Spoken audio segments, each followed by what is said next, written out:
Hello friends, welcome back to my channel. मेरा नाम पार्थ प्रियोपाल। आज इस वीडियो में हम लोग बात करेंगे जो मैनुअल चेंज ओवर स्विच है इसका बारे में।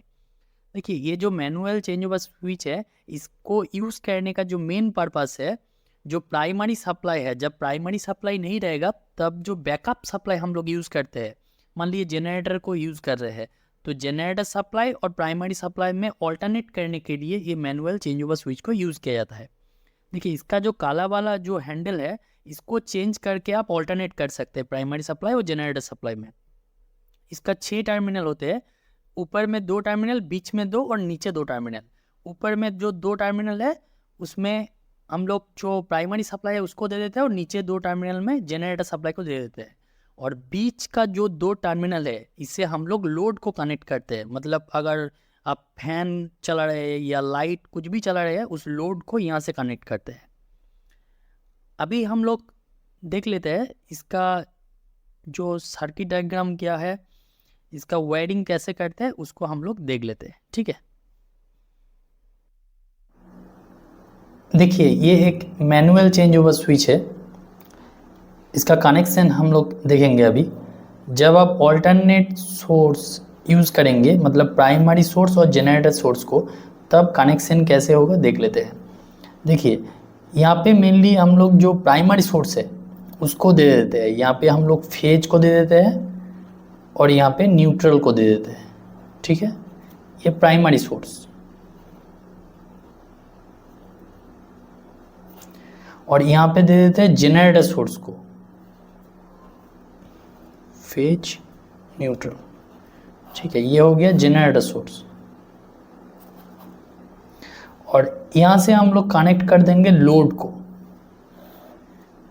यहाँ पे दे देंगे फेज और यहाँ पे न्यूट्रल। ठीक है, लोड को कनेक्ट कर देंगे यहाँ से।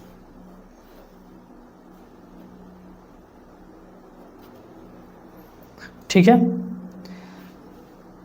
ये हो गया एक कनेक्शन डायग्राम। जब आप इस हैंडल को, यहाँ पे जो हैंडल है इसको आप ऊपर तरफ मूव करेंगे तब ये नाइफ इसका साथ ये कनेक्ट हो जाएगा आपका। तब प्राइमरी सप्लाई से ये लोड कनेक्टेड रहेगा। मतलब अगर यहाँ पे आप कोई फैन कनेक्ट किया तो ये फैन प्राइमरी सोर्स से चलेगा। जब सप्लाई नहीं रहेगा आप हैंडल को नीचे तरफ कर देगा तब ये यहाँ पे नाइफ कनेक्ट हो जाएगा। ऊपर तरफ इधर नहीं रहेगा तब आपका ये जनरेटर सप्लाई से चलेगा। ये एक टाइप हो गया। देखिए, दूसरा एक टाइप में आप यूज़ कर सकते हैं।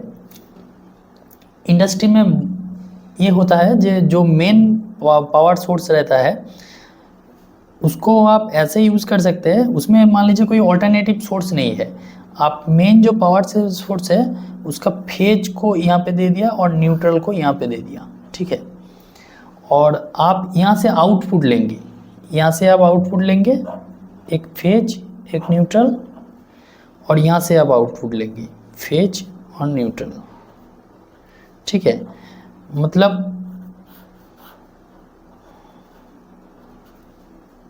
यहाँ से भी आउटपुट। मतलब आप यहाँ पे जो मेन सप्लाई है उसको दे दिया, बीच वाला टर्मिनल में, ये 2 टर्मिनल में दे दिया। आपको मान लीजिए कोई ग्राइंडर चलाना है तो ग्राइंडर को इस 2 पॉइंट से फेज न्यूट्रल से कनेक्ट करके आप रख दिया। ठीक है, और आपको मान लीजिए इंडस्ट्री में वेल्डिंग भी चलाना है, वेल्डिंग को आप यहाँ से कनेक्ट कर लिया। ठीक है, वेल्डिंग को यहाँ से आप कनेक्शन दे के रख दिया और ग्राइंडर को आप यहाँ से कनेक्शन दे के रख दिया। ठीक है, आपको जब ग्राइंडर, मान लीजिए ये ग्राइंडर है और ये वेल्डिंग है, आपको जब ग्राइंडर चलाना है आप ये जो हैंडल है इसको ऊपर तरफ कर दीजिए, ये नाइफ कनेक्टेड हो जाएगा, आपका ग्राइंडर चलेगा। आपको जब वेल्डिंग चलाना है इस हैंडल को नीचे तरफ कर दीजिए, आपका वेल्डिंग चलेगा, तब ग्राइंडर नहीं चलेगा। ठीक है, इस तरह से आप इसको यूज़ कर सकते हैं। तो मैनुअली चेंज ओवर जो स्विच है इसको आप बहुत तरीके से यूज़ कर सकते हैं। ये बहुत इंडस्ट्री के अंदर बहुत यूज़फुल है, घर में भी आप इसको यूज़ कर सकते हैं, ये बहुत यूज़फुल है। ठीक है, चलिए आज वीडियो को यहीं पे एंड करते हैं। अगर इस वीडियो को अच्छा लगा तो वीडियो को लाइक करिए, कमेंट करिए, सब्सक्राइब करिए, बेल आइकन को प्रेस कर लीजिए, क्योंकि ऐसे ही इंफॉर्मेटिव वीडियो आपको टाइम टू टाइम मिलता रहेगा। Thank you.